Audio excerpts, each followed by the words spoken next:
Sí, ya sé, se me hizo un poquito tarde, pero bueno, tenía un motivo muy importante como para demorarme y es que no había preparado el café. ¿Y cómo voy a hacer este encuentro sin café? ¿Me entienden? Bueno, así que sepan disculpar, sí, se me hizo un poquito tarde, tampoco tanto, 2 o 3 minutos. Bienvenidos a todos los que se suman, también esto pasará. La tertulia de los domingos a la tarde, en la que hablamos de libros con el bueno de Dani Meca. A ver si aparece ahora Dani Meca, si está con nosotros, porque vamos a hablar hoy de literatura francesa. Gracias a Estefanía Sosa, Incubus. Bienvenido. ¿Cómo estás? Daniel Meca, acá apareció, Dani Meca. Ahí está, Ahí. También esto pasará, la tertulia de los domingos a la tarde, a las 5 de la tarde, en la cual hablamos de libros con el amigo Dani Meca. Ahí está Dani, bienvenido. Ah, hola, la. Bonjour, Paris. Estás de traje, de saco, mejor dicho. Bonjour, Nico Artusi. Claro, vos estás esperando que yo te diga qué elegancia la de Francia, la típica, la Por típica. supuesto. Después me lo saco el saco. Me saco el saco. Solamente, sí, obvio. El viejo cuento de me saco el saco y me pongo el pongo. Exactamente, como bajar abajo, ¿no? Pero dice la RAE que es correcto. Se puede decir bajar abajo y se puede decir subir arriba. Y bueno, mientras la RAE a mí me autorice, yo me quedo tranquilo. También esto pasará, se me hizo un poquitín mínimo, nada, cafetino tarde, porque no me había preparado el café. Y cuando voy a la cafetera, claro, la cafetera, bueno, salud, Dani. Ahí está. Salud, brindo por vos, me saco el saco y te... Che, afloja, no, en serio te digo. Ojo, se están zafando con las cosas que están poniendo. Epa. Dani, nuestro capítulo de la semana pasada, dedicado al periodismo, mejor dicho, a los libros de periodismo. ¿Sabes cuántas personas lo vieron en vivo? No, contame. 5.282 personas. Impresionante. Es mucha gente, ¿eh? Mucha gente. Y antes de este vivo, yo había subido una foto de la mañana con la trompeta, estudiando trompeta, y puse como domingo de trompeta, y un usuario contestó, y también de esto pasará. Muy cierto, muy cierto. No tengo café con leche, ¿eh? Para los que se preguntan, no sé, el café con un correctivo de whisky, me tentaron. Sí, se le puede agregar, se le puede dar un sustito al café, ¿viste? Le das un sustito, un chispacito, alguna cosita. ¿Cómo busco los videos en Instagram TV? Tenés que ir a mi usuario, porque soy el que inicia la conversación, M. Ferrari. Y cuando vas a mi perfil hay tres iconitos arriba de las fotos. Una es la grilla de fotos. La del medio es como una pantallita de TV y ahí están todos los videos de Instagram TV, así que ahí lo podés ver. Bueno, Dani, querido, te veo muy, pero muy afrancesado, como decía un ex jefe de gobierno de la ciudad de Buenos Aires que supimos tener, o que supimos heredar, en realidad, porque nadie lo había votado. Exactamente. Medio de carambola. Literalmente lo heredamos. Estás muy afrancesado porque hoy nos vamos a dedicar a hablar de literatura francesa. Exactamente. ¿Querés que le demos el comienzo formal a nuestro ciclo con la canción? Por favor, porque tenemos canción desde el domingo pasado también. Esto pasará. Ahí va. Nuestro jingle, en realidad. Hay que grabarla.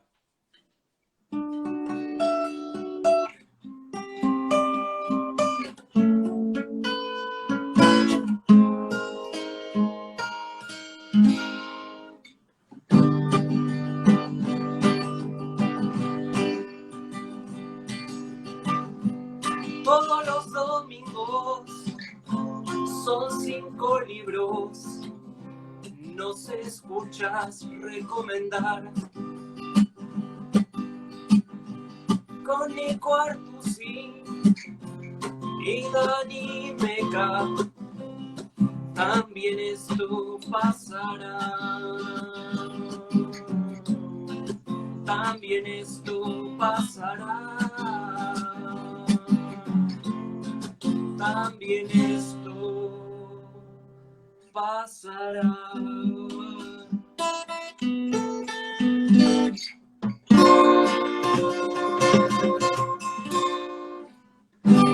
Me vuelvo loco, me vuelvo loco.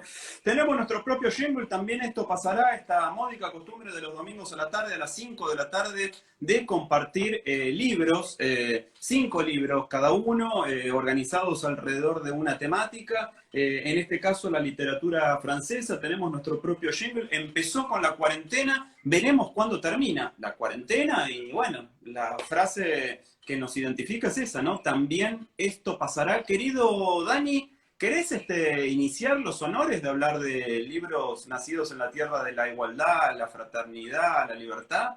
Vamos a iniciar con la precaución de que puede ocurrir el fin del mundo mientras estamos haciendo este vivo. Eso dijeron, pero yo hasta Es ahora... hoy. No, yo creo, para mí que si va a llegar el fin del mundo, va a llegar en el horario de la Nata Bake Off. Para mí. Para tener pico de rating. Yo que sé, va a llegar a las 5 de la tarde y estamos 2 salamines hablando de libros. Es verdad, es verdad. Así que como no está advertido el horario del fin del mundo, podemos aventurarnos a que suceda en ese horario. Vamos, y si llega el fin del mundo, que nos agarre leyendo, Dani. Exactamente, exactamente. Me parece una muy buena frase para comenzar esta tertulia. Y voy a iniciar con un libro en prosa. Uno de los grandes personajes de la literatura, Arthur Rimbaud. Oh, Dios. Lo elegiste vos también. No, pero me da bronca porque es uno de mis favoritos. Me da bronca no haberte ganado esa, porque soy un gran devorador de todo Rimbaud. Así que me da bronca que se me haya pasado. Una temporada del infierno, uno de los libros clásicos del simbolismo francés. Es muy importante este libro por 2 motivos. El primero porque va a representar el punto más alto de la literatura y de la obra poética de Rimbaud, como se diría correctamente.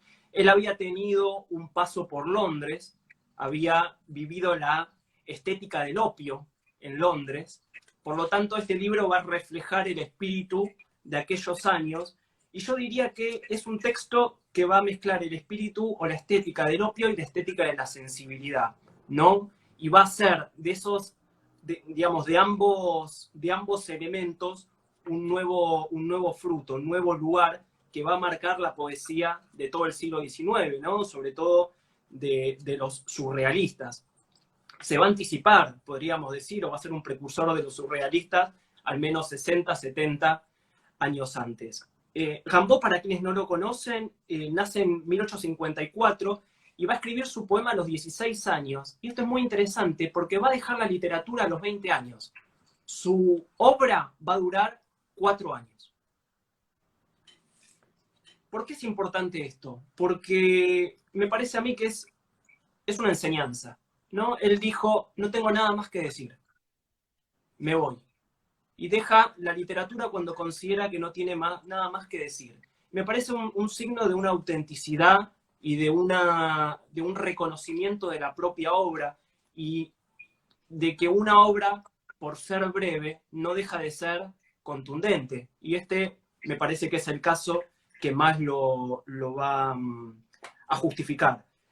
La historia posterior a Rimbaud, luego de dejar de escribir poesía, es bastante conocida, ¿no? Va a ser traficante de personas y de objetos en África. Se van a hacer algunas películas, una de ellas con un joven Leonardo DiCaprio, creo que se va a llamar Eclipse Total del Corazón, si no me equivoco, esa película. Que está enfocada en su relación con Verlaine. Exactamente, exactamente. Va a vivir un amor con Verlaine, que va a ser el otro gran poeta francés de aquellos años, y la película que protagoniza Leonardo DiCaprio me parece que la refleja muy bien. A mí me gusta. No me gusta tanto el título, pero me gusta el título que han elegido. Me parece un título un poco naif, ¿no? Creo que era así, ¿no? Eclipse Total del Corazón, un título un poco naif para reflejar una obra que nada tenía de naif. Por último, para señalar, digamos, el grado de novedad que impuso Rimbaud, en este libro va a definir las vocales por un color, ¿no? Él le va a poner color a las vocales, lo cual es todo un acontecimiento en un sentido de disparar nuevos sentidos. ¿no? Creo que es el escritor, es el poeta, donde va a correr los márgenes y a partir de correr esos márgenes va a permitir que otros continúen su obra. Entonces, el opio, la juventud, la naturaleza en esa juventud, el cuerpo, el amor y la sensibilidad, todo en un solo personaje, Arthur Rimbaud. Vos sabés que recién hablabas de él, de sus años finales como bueno, traficante de personas y traficante de armas. En realidad tiene una tapadera, eso, una fachada, que es que él dice que deja la vida mundana después de todas las decepciones que tuvo en su relación con Verlaine y con el medio poético en general. Él dice que deja la vida mundana y que se va al norte de África, más puntualmente a Abisinia, país que hoy es conocido como Etiopía, a comerciar con café, a traficar café. Eso es realmente lo que va a hacer, ¿viste? Rimbaud allá en África.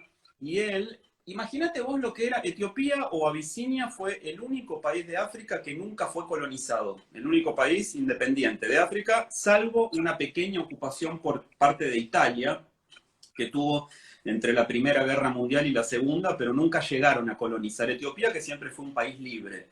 Un país ubicado en el Cuerno de África, en el norte, al lado del Mar Rojo, un país hermético, rodeado de montañas. Es como un poco medio la Corea del Norte de África en su época. Y él, a fines del siglo XIX, fue ahí y no solo se fue a vivir a Etiopía o a Abisinia, sino que se internó en lo profundo de lo profundo de lo profundo. Construyó una casa ahí en el medio de la selva o de la sabana, no sé cuál es el clima que domina. Hizo, como vos decías, con el tráfico de personas se montó una dotación de esclavos, empezó a fantasearse a fantasear con las armas, como hablábamos la semana pasada o la anterior de Mishima. Empezó a tener su propio ejército personal de esclavos y a tener cada vez alucinaciones más delirantes, vendiendo café, personas, armas. En el norte de África, un pibito que calculo no tendría más que 23, 24, 25 años, porque todo esto que estamos contando sucedió en muy pocos años de vida. Y después, incluso, víctima de una septicemia, de una enfermedad, perdió una pierna, le cortaron una pierna en África y su obsesión fue volver y nunca pudo, ¿no? Así que, además, y ahora se me viene a la mente, recomiendo un libro de él que son sus cartas de África, Cartas desde África, que es un libro extraordinario, que son todas las cartas que él le mandó a su hermana, que su hermana las compiló después de la muerte de él y se publicaron en forma de correspondencia, ¿no? De este gran corpus epistolar. Y es impresionante, porque justamente ahora estoy leyendo un libro sobre África, que es el de... No tiene nada que ver con lo que estamos hablando, ¿no? El fantasma del rey Leopoldo, estoy leyendo, que es todas las brutalidades que el rey Leopoldo de Bélgica, Leopoldo II de Bélgica, realizó en el Congo belga, ¿no? Donde se cuenta que su paso dejó 10 millones de muertos en el Congo belga. 10 millones de muertos. La mitad de la población murió a manos del rey de Bélgica, del rey Leopoldo, que fue la colonia más brutal de todas las que hubo en África, el Congo belga. Pero bueno, en este libro se describe muchísimo cómo fue la exploración y la brutalidad por parte de los conquistadores europeos de los países africanos. Y eso me devuelve a la exploración personal de Rimbaud, que no era nada de eso, era simplemente un poeta, pero que empieza a meterse como si fuera en el corazón de las tinieblas, ¿viste? Como Joseph Conrad en la novela, ¿no? Así Sí. que muy impresionante.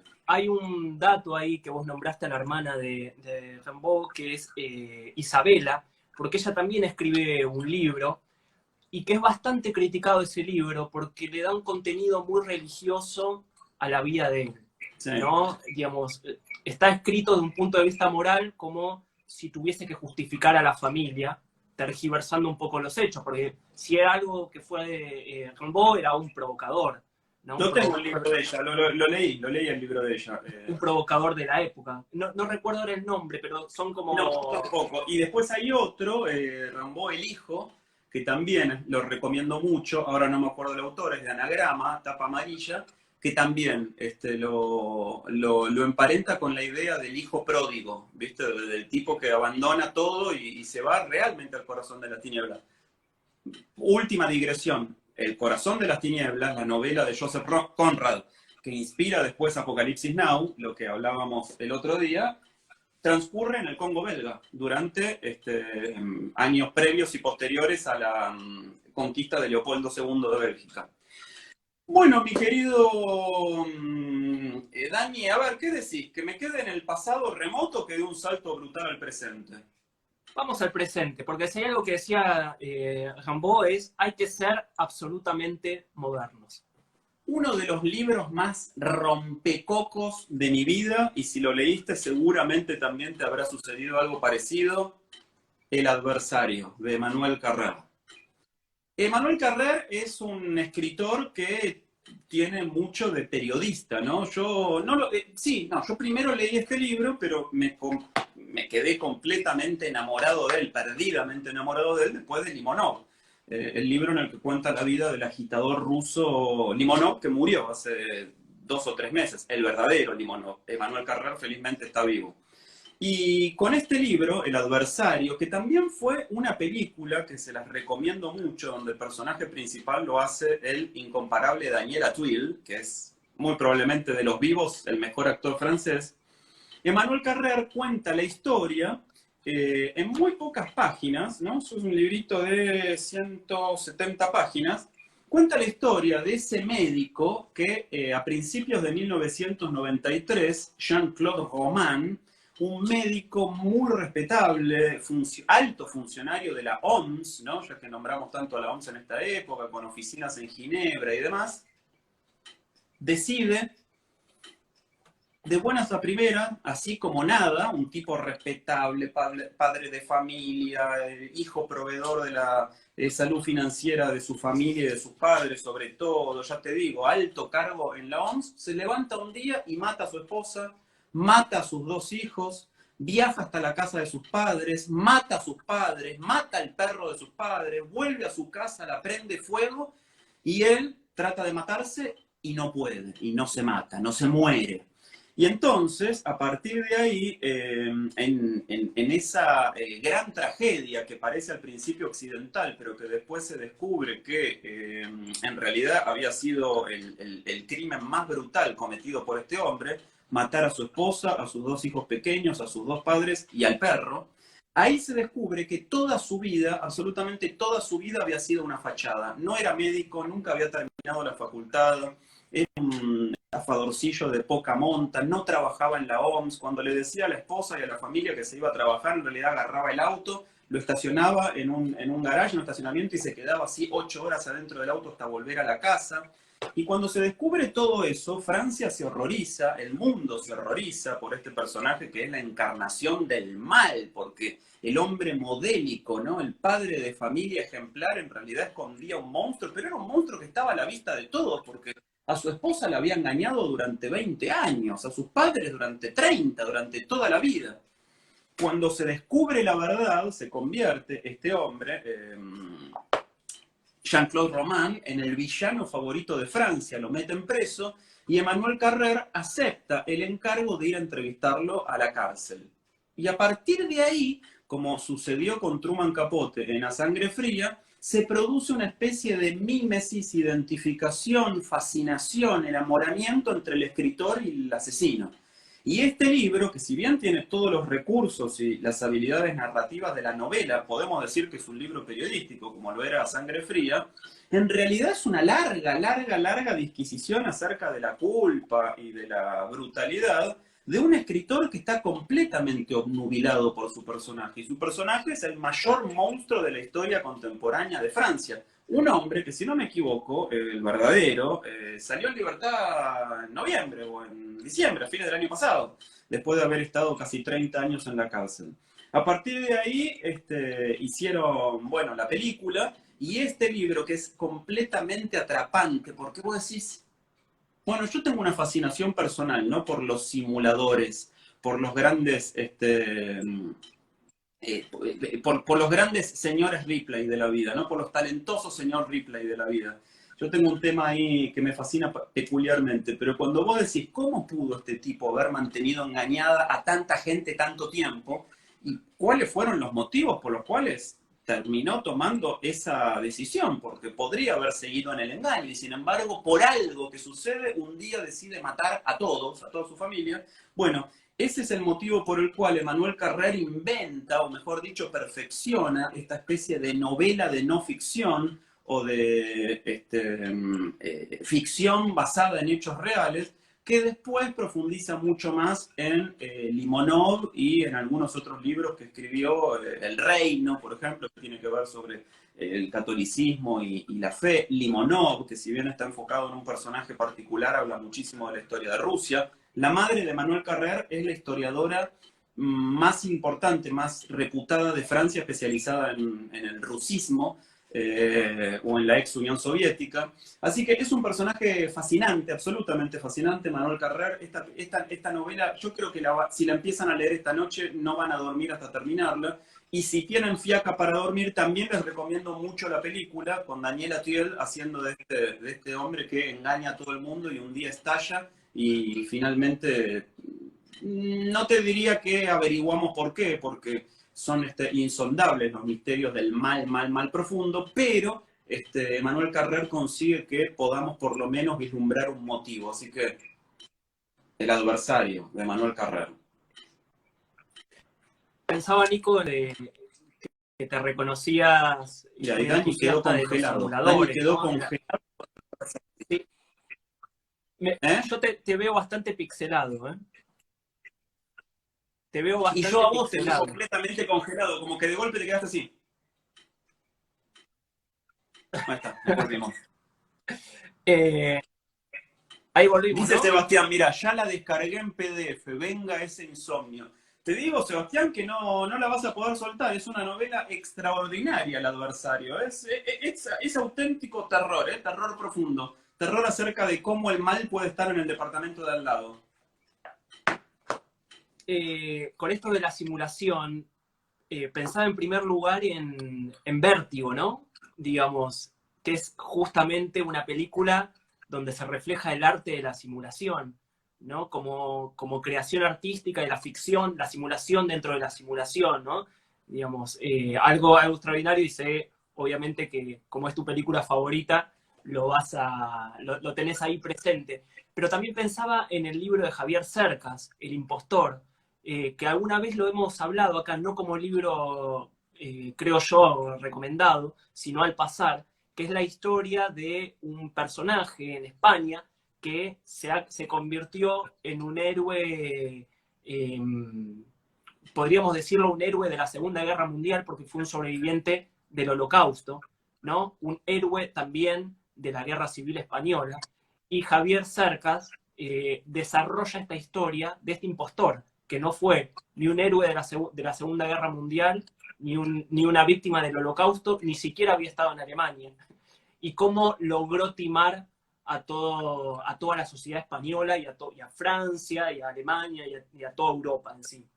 Así que también es recomendado. Y luego, por último, pensaba en Fernando Pessoa, este gran poeta portugués, que él decía: el poeta es un fingidor, finge tan completamente que hasta finge que es dolor, el dolor que en verdad siente. Oh, ¿No?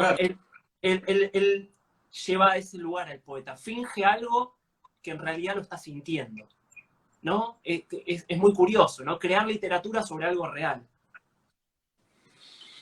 muy bien, mi querido Dani, te toca a vos. Me parece que vamos a tener que entrar ya en la vertiente tweet, porque ya son casi las 5:30 y nos colgamos hablando de lo que nos gusta. Somos tremendos, insaciables somos. Tremendo, pero voy a seguir en la tónica de El adversario y en la tónica de A sangre fría, los dos libros que mencionaste recién, para meterme en Leticia o El fin de los hombres, de Iván Jablonka, un caso, un femicidio en Francia en el 2011, en enero del 2011, sobre una chica que tendría, si no mal no recuerdo, 16, 17 años, cuyo secuestro y posterior encuentro del cuerpo va a causar un revuelo en toda la sociedad francesa, va a generar una disputa entre el gobierno y el poder judicial, pero que nos lleva a Iván Jablonka, este profesor de historia, no es un periodista, sino un profesor de historia, a querer contar la historia de Leticia. Y es muy interesante esto que va a decir acá en el prólogo. Él dice: no conozco relato de crimen que no valore al asesino a expensas de la víctima. El asesino está ahí para narrar, para expresar su arrepentimiento, para pavonearse. De su juicio, él es el punto focal, sino el protagonista. Quisiera, en cambio, liberar a las mujeres y a los hombres de su muerte, arrancarlos del crimen que les hace perder la vida y hasta la humanidad. No honrarlos en cuanto víctimas, ya que eso también implica remitirlos a su fin. Simplemente rehabilitarlos en su existencia, dar testimonio por ellos. ¿No? Él encuentra un punto interesante ahí, porque no, él dice, el asesino siempre tiene la última palabra, porque no dice nada o porque dice. El asesino construye narrativamente la historia de la víctima. Y a partir de eso, él decide empezar a explorar en la víctima, en Leticia, no solo en el femicidio que termina con su vida, sino en la historia que venía detrás de ella. Es decir, abusada por el padre, ¿no? Con una hermana melliza, que golpeaba a la madre, no la hermana melliza, sino el padre. Entonces, una serie de sometimientos en su familia que tienen como fin este femicidio de Leticia. Así que me parece que al estilo de A Sangre Fría, al estilo del Adversario, va a penetrar en los cimientos de la realidad, pero más allá de que es un texto periodístico, se nota que no está escrito por un periodista. Y eso me parece novedoso, ¿no? Que sea un profesor de historia el que quiera reconstruir este elemento, porque no solamente se van a poner en juego las subjetividades de los datos periodísticos, sino que va a haber una puesta en escena histórica del momento en que está ocurriendo esto. Así que bueno, recomendadísimo, Leticia o El fin de los hombres, de Iván Jablonka. Los que están mirando esto y después se desesperan, sepan que queda todo el vivo guardado en Instagram TV y que además somos muy puntillosos con Dani, publicando la foto de los libros que elegimos. Así que no hay que aventurarse a escribir locamente en un cuadernito. Si quieren hacerlo, si les gusta, adelante. Pero no hace falta, porque después nosotros lo publicamos en forma de historia para que no se puedan perder. Y ya que hablas de historia, mi viejo, ahora sí, me voy 400 años atrás para compartir con vos un libro que es muy importante en mi vida, muy importante, son las máximas de La Rochefoucauld. François de La Rochefoucauld fue un poeta, pintor, militar, filósofo, escritor, ¿viste esa especie de hombre? Ya alguien dice, yo estaba tomando nota. ¿Viste esa especie de hombre total muy propio de la época posterior a la Edad Media, el Renacimiento, entre el Renacimiento y el Iluminismo y la Ilustración, ¿viste? Esa época en la cual estos hombres hacían todo bien. Vos decís, ¿cómo puede ser que este tipo pintara un cuadro con la misma destreza con la que es capaz de conquistar una isla en el Caribe, con la misma habilidad con la cual es capaz de escribir un libro como este? No tenía ni Instagram. Debe ser eso, ¿entendés? Nosotros desperdiciamos nuestro potencial creativo en las redes sociales o lo convertimos en otra cosa. Eso también puede ser posible. Pero la cuestión es que este librito fue la gran obra de su vida, Las Máximas. Es un libro que salió publicado 2 veces, en 2 etapas de su vida, porque después de haberlo escrito publicó una segunda edición superadora. ¿Y sabes por qué te digo que para mí es muy importante? Porque para mí es como una suerte de I Ching personal. Tengo 2 o 3 libros en mi vida que me ayudan en la toma de decisiones o que me aclaran dilemas de difícil resolución. Este es uno de ellos. Cuando estoy confundido, cuando no sé qué pensar, cuando necesito orientación de algún tipo, abro Las Máximas al azar en algún sitio y sé cómo en el I Ching que lo que me encuentre me va a dar una pista. Porque el libro tiene solo máximas. Ustedes podrán ver. Y lo abrí acá. A ver, voy a leer la tercera de la página impar. Se puede ser más listo que otro, pero no más listo que todos los otros. Mira. Voy a la segunda de la página par que abrí recién. Son tweets, Nico. ¿Sí? Bueno, fue el inventor de los aforismos. Escuchá este que es genial, ¿eh? Rehusar las alabanzas es un deseo de ser alabado 2 veces. Es buena, ¿eh? ¿Te regalo una más? Es buenísima. Sí, dale. Te regalo Dale. una más, ahí donde cayó el dedo.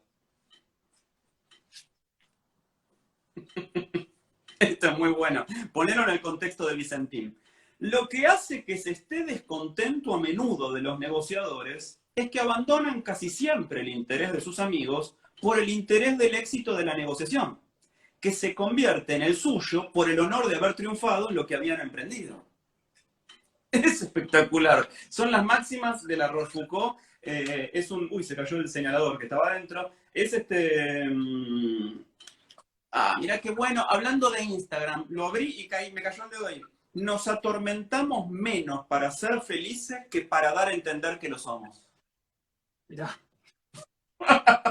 Es genial, se lo recomiendo muchísimo, amigos. Lean una máxima por día. Son las máximas de la Rochefoucauld, este hombre total del siglo XVII, que la verdad te puede dar orientación, consuelo, pensamiento y guía. Actúa como un faro en lo más oscuro de la noche de los pensamientos, abriendo solamente al azar el libro y dejando caer el dedo donde el dedo decida. Voy a seguir con Emmanuel Carrère, pero no con sus libros tradicionales. Philip Dick. Yo estoy vivo y vosotros estáis muertos. Un viaje en la mente de Philip K. Dick, de Emmanuel Carrère. Es un libro que yo conocí relativamente hace muy poco. La primera edición es del 2018, la segunda edición, que es la que yo tengo en mis manos, de Editorial Anagrama, es de 2019. Y va a crear Emmanuel Carrère, una biografía libre sobre el gran autor Philip Dick de Blade Runner, ¿no? Popularmente conocido por la película que lleva el mismo título. Te quiero leer simplemente el comienzo de este libro. Él va a decir lo siguiente. El 16 de diciembre de 1928, en Chicago, Dorothy Kindred, Dick, dio a luz una pareja de mellizos prematuros nacidos con 6 semanas de antelación y muy flacuchos los dos. Los llamaron Philip y Jane. Dicen que por ignorancia, porque la madre no tenía suficiente leche para alimentarlos y porque nadie, familiar o médico, le aconsejó el uso del biberón para completar la dieta, Dorothy dejó que los bebés pasaran hambre las primeras semanas de vida. Jane murió el 26 de enero. La enterraron en el cementerio de Fort Morgan, en Colorado, de donde era originaria su familia paterna. Junto a su nombre en la lápida, grabaron el nombre de su hermano, con la fecha de nacimiento, un guión y un espacio en blanco. Poco después los Dick partieron rumbo a California. Es brutal. Primero, esa historia del nacimiento de Philip Dick, ¿no? Su hermana melliza muere a los días de nacimiento por hambre, y como consideraban que él iba a morir, directamente ya escriben en la tumba también la fecha de nacimiento de él y el guión, y dejan en blanco la parte final para escribirlo. Es un libro muy interesante para quienes gustan de Philip Dick. La vez anterior habíamos charlado que estaban haciendo, ya estrenaron una serie sobre El hombre del castillo, una de las novelas, más grandes novelas de Está en Amazon Prime. Exactamente, en Amazon Prime.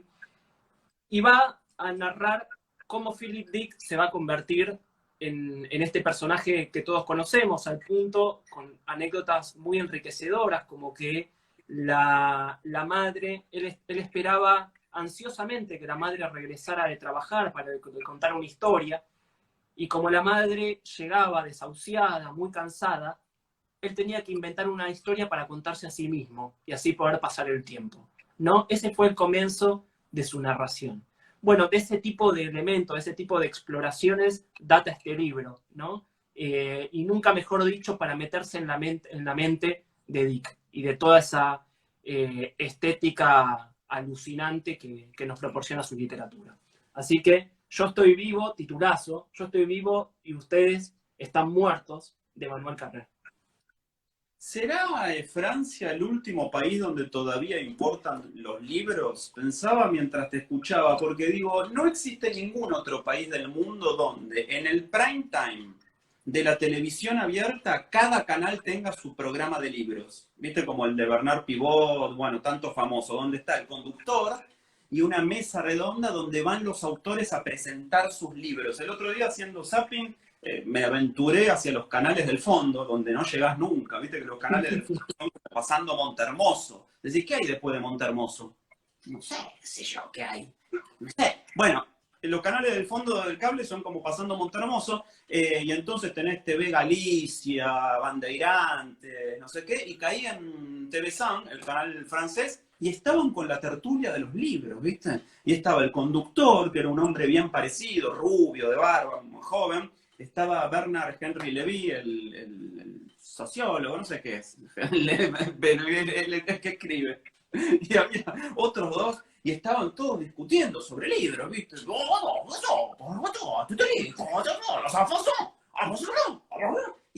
Y solo se hacen un intratable de libros en Francia. Y cada canal tiene el suyo. Es impresionante, es el único lugar donde importan los libros todavía. En el resto del mundo ya no importan más. Pero bueno, hablando de esa actualidad, entonces, quiero elegir la primera parte de una trilogía muy, muy, muy espectacular para meter algo de novedad. Virginie Virginie Despentes con Vernon Subutex 1. Ella es una escritora francesa, una feminista muy reconocida. De hecho, su libro más famoso es Teoría King Kong, ¿no? Donde, bueno, sienta las bases de un feminismo moderno y demás. Pero aquí cuenta una historia novelesca que después continúa en la segunda y en la tercera parte. Las tres partes ya fueron editadas en la Argentina, más o menos con un año de separación cada una de la otra, y cuenta la historia de Alex Bleach, aquí como dice la contratapa del libro, ángel caído del rock francés, que ha muerto de sobredosis en la bañadera de un hotel. Una desgracia para sus fans, pero sobre todo para Vernon Subutex, el hombre que da título al libro, porque el cantante, el rockstar muerto, era una especie de benefactor de este Vernon Subutex, a quien muy despreocupadamente le pagaba el alquiler todos los meses, ¿no? Vernon Subutex es un personaje entrañable, es un cincuentón medio venido a menos, pero todavía atractivo, con el pelo largo, rubio, que fuma mucho, que deja un tendal de mujeres ahí por donde va, que no tiene una ocupación muy conocida, sino que siempre es entourage, ¿viste? Son hermosas las fábulas de entourage. Siempre es en torno de los famosos, de los rockeros. Y bueno, y él por haber sido tan leal amigo consigue que esta máxima estrella del rock francés le dispense unos mangos todos los meses para pagar el alquiler también de una pieza, no vayas a creer, de semejante mansión. Pero cuando muere esta persona, el rockstar, aparentemente de una sobredosis, Vernon Subutex primero siente pena por su amigo y después siente pena por sí mismo y dice, y ahora que fui un diletante toda mi vida, ¿a dónde voy a vivir? ¿A dónde voy a vivir? Nunca laburé en la vida. Entonces, por lo menos, la primera parte de este libro es un largo derrotero por París hoy. Vernon Subutex era conocido porque había tenido, y así se había hecho amigo en la novela de todos los músicos, había tenido una disquería mítica en el centro de París que con el auge del MP3 y de Internet y todo cierra, ¿no? Y entonces a partir de ahí él, bueno, nunca da pie con bola. Y entonces la novela es el derrotero y la caída cada vez más pronunciada y te diría hasta vertiginosa de Vernon Subutex, primero en la incertidumbre, después en la modestia, después en la pobreza, después en la miseria, después en la desesperación y finalmente en la inhumanidad, ¿no?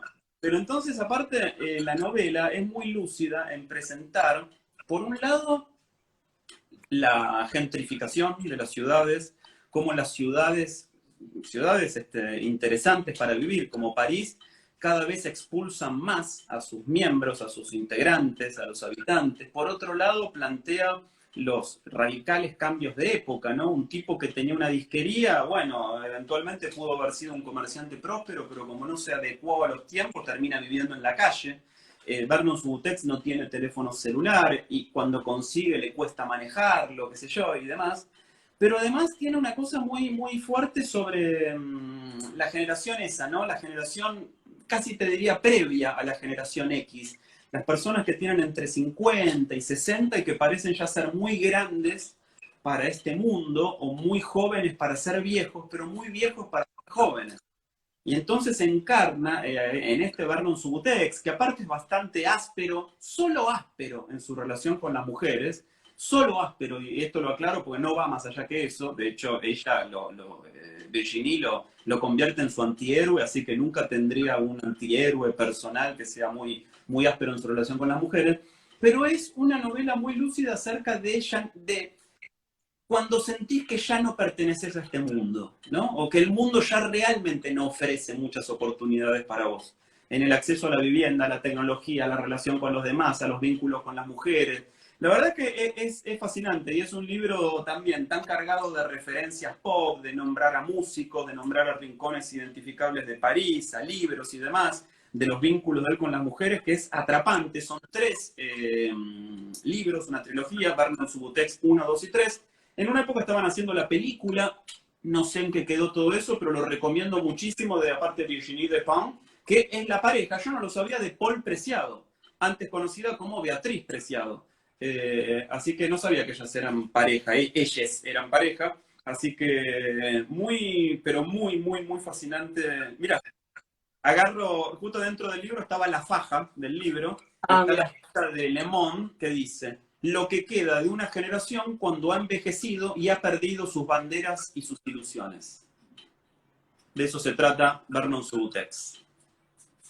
Pensaba cuando hablabas del intratable francés, que nosotros tuvimos un intratables en la literatura, que fue la famosa disputa entre el grupo de Florida y el grupo de Boedo, ¿no? En aquellos años de la Richmond. Pero no lo Eh, conducía Roman eso, ¿o sí? No, no, está bien. No, no, bueno, no, bueno. todavía no. Bueno. Pero hubiese estado bueno tener una cámara y ponerlos todos a debatir ahí, a los de Florida, a los de Boedo. Qué años, qué años. ¿Qué años aquello, mi viejo? Y voy a seguir con la estética que acabas de leer, con esta idea del envejecimiento de una etapa, de una época, para meterme en Michel Houellebecq con las partículas elementales. Dani. Siempre, siempre va a pasar, siempre va a pasar. No, casi. Ah, ahí está, plataforma.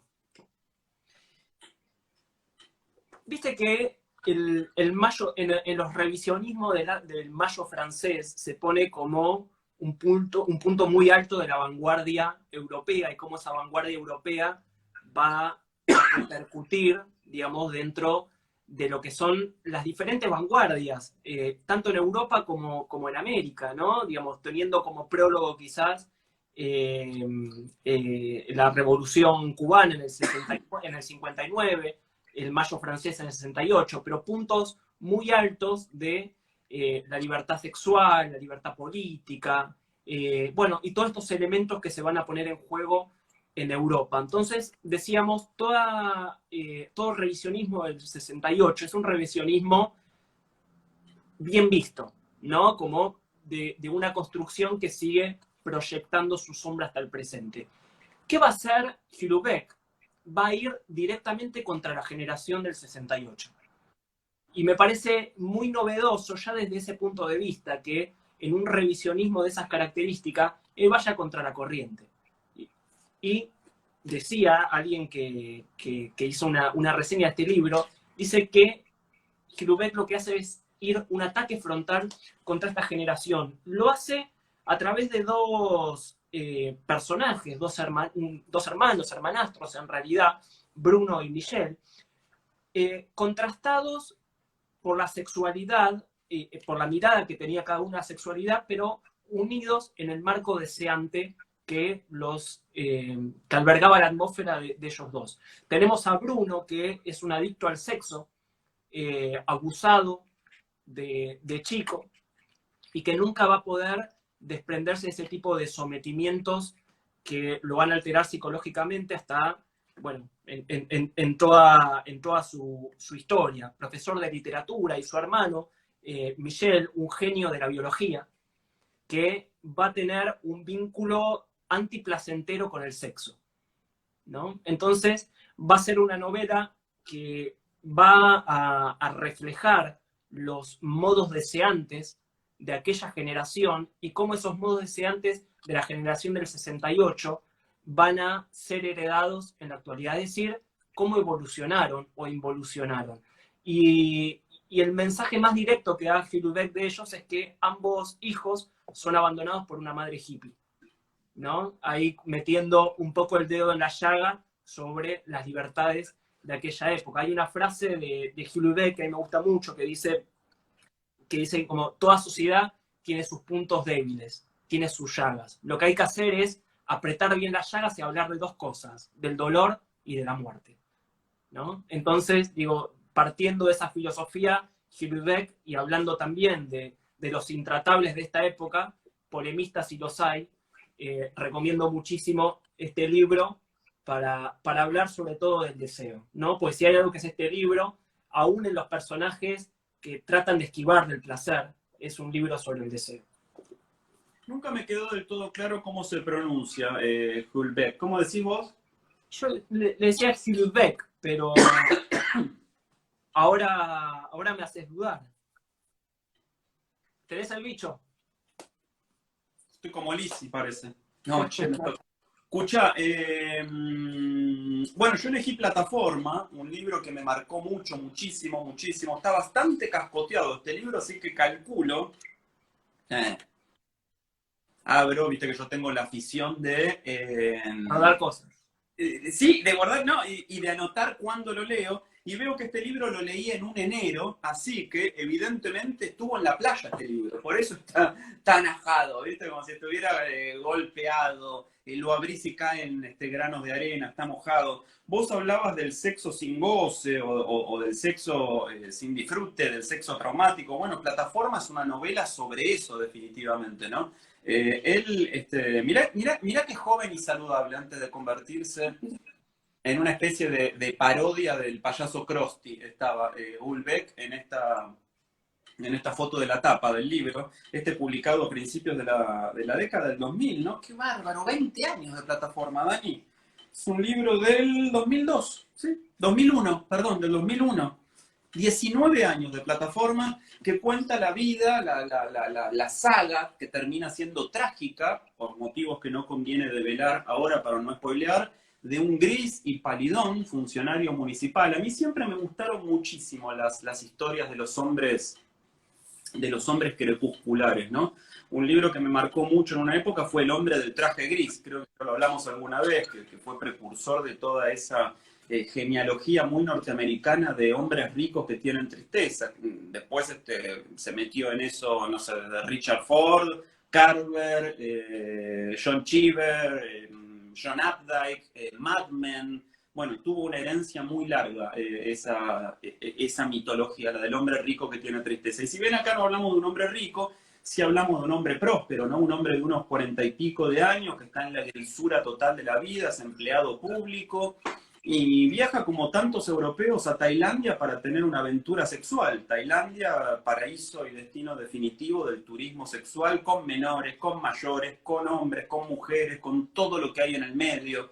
Y entonces ahí conoce a una mujer con la cual decide o se les ocurre fundar un emprendimiento turístico sexual, que es una serie de colonias de viajes, de resorts o de grupos de viaje para vivir aventuras sexuales en el sudeste asiático, donde todo aparentemente está permitido, sobre todo el sexo con menores, ¿no? Sabemos que... ¿Quién es Arthur Clarke fue el que se mudó allá para estar con un... ¿Arthur Clarke? No sé, pero es terrible lo contaste. Sí. Mira, lo tengo que confirmar, pero creo que fue Arthur Clarke que se mudó allá para mantener una relación con una personita de 11 años.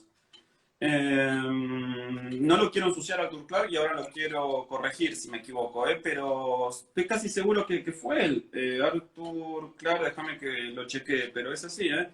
A ver si vivió sus últimos años ahí en Tailandia. Sí, en Sri Lanka, efectivamente. Sí, a los 90 años. Bueno, ahí está. Así que, mira, Ahí terminó. Bueno, la cuestión es que Plataforma es un libro disruptivo, el libro que marcó de alguna manera el inicio de una nueva generación en la literatura francesa, ¿no? Completamente cínica, hastiada de la sociedad de bienestar, del mundo del placer, muy traumáticamente vinculada con las minorías étnicas. De hecho, Sumisión, la última, creo yo, novela, ¿no?, publicada de Houellebecq, Entre nosotros, creo que es la última, Sumisión, o después salió algo más. Creo que hay una más. Pero Sumisión fue la última importante, cuenta la historia de una Francia gobernada por un presidente árabe directamente. Bueno, todas esas cuestiones que mezclan la raza, el sexo, la decadencia, el hastío, las drogas, y sobre todo la caída, ¿no? La caída de la serotonina. Ahí está, serotonina es la última. Ahí nos apunta, gracias, Silvia. La caída de la clase media, de la burguesía, mejor dicho, creo que es mejor, más oportuno. La caída de la burguesía en un estado de ociosidad absoluta. No es casual, ahora me doy cuenta, que tanto Houellebecq como Virginie Despentes sean los dos metidos en la misma bolsa como los dos autores de la Francia contemporánea más cínica y desgastada, ¿no? Así que son dos libros que, en el caso de Despentes, muy divertido y con mucho más ironía que cinismo. Houellebecq es desangelado y cínico, y Despentes es más ligera e irónica. Pero son dos libros mellizos, hermanos, casi, que hablan mucho de nuestro tiempo. En un tuit, Nico, un minuto, voy a recomendar el último libro, pero si antes me permitís pasar un aviso parroquial, muy, muy breve. Claro.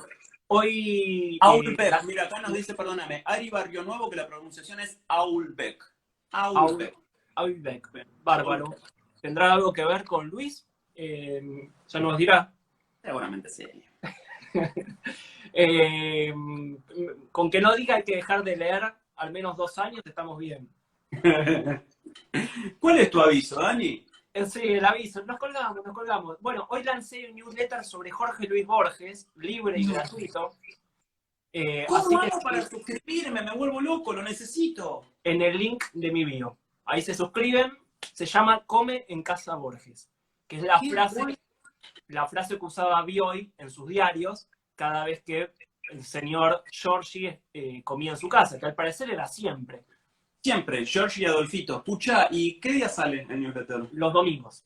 Oh, Dios mío, me suscribo ya. ¿Ya hay una primera entrega? 11:30 de la mañana salió, pero te voy a mandar el link. Por favor, me vuelvo loco. En un tuit. El extranjero. No, está al revés, no lo veo. Ahora sí. Ahí está, perfecto. Vos sabés, Nico, que soy un devoto de los grandes comienzos de la literatura. Y si hay un comienzo de la literatura, es este. Hoy ha muerto mamá, o quizás ayer, no lo sé. Recibí un telegrama del asilo, falleció su madre, entierro mañana, sentidas condolencias, pero no quiere decir nada. Quizá haya sido ayer. Me parece uno de los comienzos más contundentes de la literatura, desde plasmando un desasosiego sobre la muerte de la propia madre, ¿no? Una distancia que va a llevar a considerar este libro como un libro existencialista, un libro nietzscheano, y van a trasladar esas categorías al propio Camus. Camus va a decir: no soy existencialista, no soy nietzscheano, soy Camus. ¿No? Estaba un poco hinchado de las pelotas de que lo quisieran catalogar. Lo cierto es que la trama, el personaje, Melpusier, va a perder a la madre al comienzo, luego va a tener un derrotero donde va a asesinar a un árabe, que como dato de color, The Cure va a ser una canción a partir de eso, se llama Killing an Arab. Así que, y finalmente lo van a juzgar, pero no lo van a juzgar tanto por el asesinato de este árabe, sino por no haberse conmovido con la muerte de la madre. Y me parece un libro extraordinario para pensar aquellos años, aquel siglo XX. Camus va a morir muy joven en un accidente de tránsito con su editor, con Gallimard, ¿no? Va a ir rápido, va a ir manejando Gallimard, se la van a pegar con el auto contra un árbol y van a morir lamentablemente los dos. 2 años después de haber ganado el Nobel de Literatura. Le quiero mandar un beso muy grande a Tomás Lita, que está acá abajo mirando. Dice, Camus, bebo absoluto. Eres un bebo total. Tomás Lita es un gran poeta de nuestra época, y Camus lo era también, un bebo absoluto. Para cerrar, mi querido Dani, nombramos a Rimbaud, a Emmanuel Carrère, a Ulbeck, a Virginie Despentes, a Camus, podríamos haber nombrado a Baudelaire, a Victor Hugo, a Balzac, a Voltaire, a Proust, qué sé yo, todo. Pero me guardo para el final la mayor obra que ha dado el arte francés en materia empresa en la historia. Mirá que es un país, una nación, Francia, que ha legado a la humanidad, que ha legado a la posteridad grandes obras, incontables, desde Madame Bovary hasta En busca del tiempo perdido, yo qué sé. Miles, es imposible. Es como si tuviéramos acá detrás la colección de la Pléyade, ¿viste? Que va publicando las grandes obras de la historia de Francia, y no hay lugar en los estantes, porque tienen tanto, que decir, ¿dónde cuelo un título más? Bueno, yo tengo la mayor, la mejor. La obra definitiva sobre la francesidad. ¿Querés verla? Es la última, mi última lección. Asterix el Galo. La historia que funda la saga de una pequeña aldea ocupada por irreductibles galos que le hacen frente al Imperio Romano. Uderzo y Goscinny. Uderzo nos dejó hace poco, así que es impresionante. Yo me crié leyendo a Asterix, de alguna manera adorando a Francia, gracias a los libros de Asterix. Y esta es la primera, ¿no? Donde se presentan los personajes, Asterix, Obelix, el perrito de Afix, el druida Panoramix.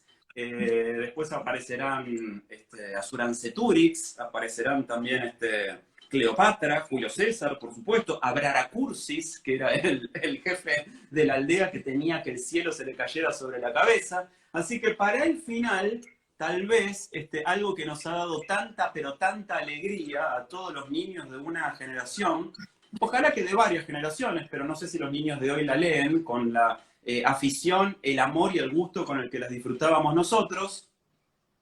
Asterix el Galo, la aventura fundacional de la aldea que cambió para siempre la literatura en forma de historieta, porque si esto no es literatura, viejo, yo ya no sé qué es literatura. En serio les digo. Nico, tenemos que elegir, nos vamos y tenemos que elegir de qué vamos a hablar la próxima vez. Pensaba hoy que hoy es el Día del Padre, y dije, quizás podríamos hablar, ¿no?, de literatura que hable de los padres. Nos queda 1 minuto. ¿Tenés padre vos, Dani? Sí. Está entre nosotros. Exactamente. Bueno, entonces le mandamos un saludo a tu padre. ¿Cómo se llama? Roberto. Un saludo para Roberto. Yo le mando un saludo a Ricardo, mi padre, que no está entre nosotros, porque está en Mar del Plata, así que no está entre nosotros acá. Está bien, está bien.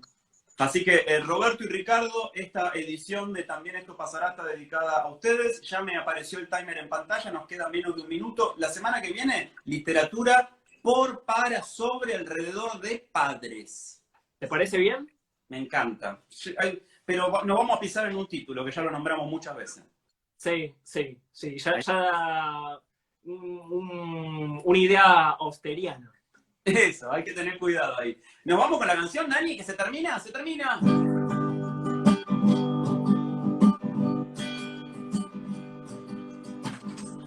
Todos los domingos son 5 libros. Nos escuchas recomendar. Con Nico Artusi y Dani Meca. También esto pasará. También esto pasará. También esto pasará.